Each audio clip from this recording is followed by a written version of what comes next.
Palmarès impressionnant et vivant aujourd'hui pleinement de sa passion pour les sports de glisse, Erwan Geoffroy vient de se lancer un défi encore jamais réalisé, le Foil Crossing Challenge, donc 250 km de traversée à l'aide d'un foil sans voile ni moteur. Pour en apprendre un peu plus, Info 83 est allé à la rencontre de ce challenger aux ambitions sans limite. Je suis Erwan Geoffroy, je suis licencié au Yacht Club de Toulon et je vais tenter donc, une traversée de Toulon à Calvi cet été en subfoil, c'est-à-dire sur une planche équipée d'un foil qui va au-dessus de l'eau et qui se déplace sans voile et sans moteur, juste en utilisant l'énergie des vagues créées par notre vent de pays, le Mistral.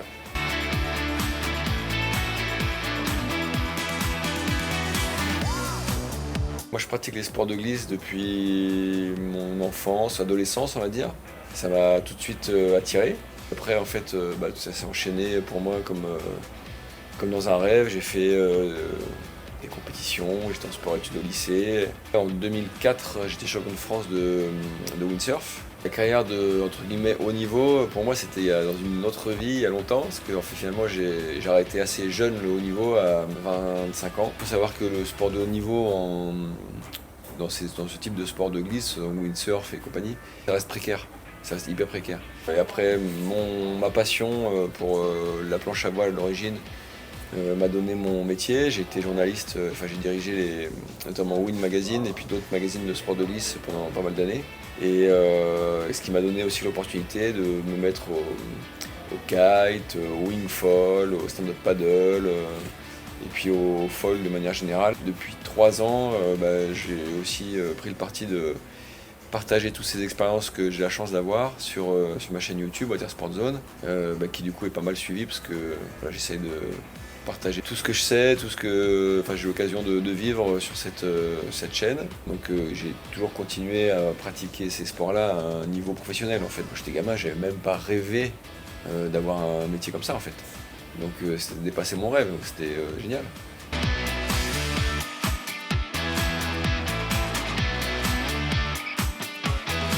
Moi, traverser de Toulon à Calvi, donc de continent à la Corse, je l'ai en tête depuis, en foil, je l'ai en tête depuis quasiment 1 an.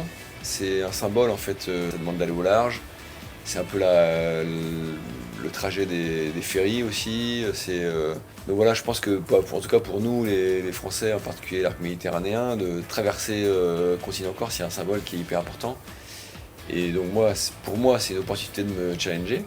Mais après, c'est aussi une opportunité, je pense, de toucher un public plus large et le sensibiliser à nos sports. Ça peut aussi ouvrir des perspectives pour le transport maritime de demain qui est plein de challenges et notamment environnementaux. Voilà, tout ça ensemble, ça a beaucoup de sens. J'essaye en tout cas que ça ait beaucoup de sens.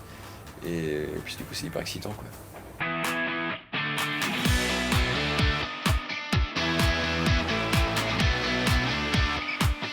Alors le foil, comment ça fonctionne? En fait le foil, moi comme la manière dont je l'utilise, c'est donc une planche et un avion, on va dire, en dessous, qui sont reliés par un tige de carbone, on va dire, qui fonctionne sous l'eau exactement comme un avion fonctionne pour voler dans les airs.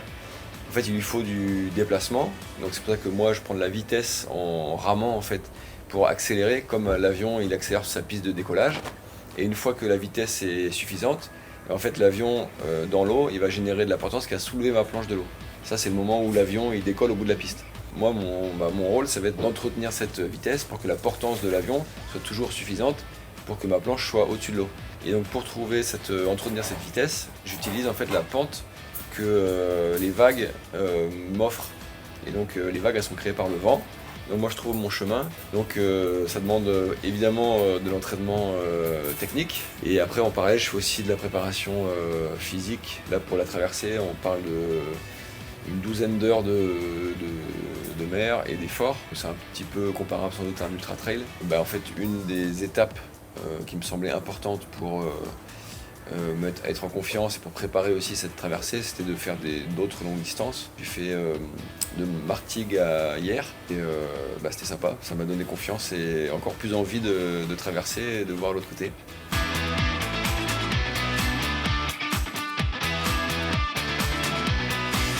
c'est une bonne question qu'on s'est posée aussi. Il y a des records comparables, on va dire, pendant en natation.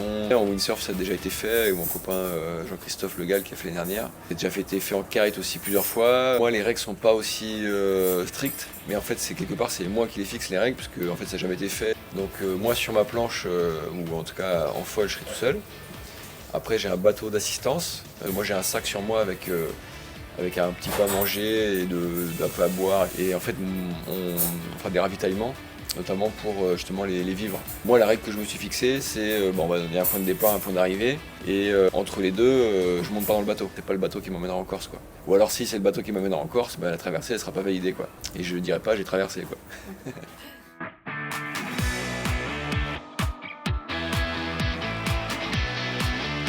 Merci aux gens qui me suivent. Ça, c'est important parce que ça donne de la force aussi. C'est vraiment une partie difficile de ce genre de challenge, c'est de monter le projet, de le financer. Donc il y a des gens qui ont cru dès le début et qui ont permis d'aller plus loin. Il y a vraiment eu un super engouement autour du projet. Donc maintenant, à moi d'aller au bout et de rendre l'histoire plus belle.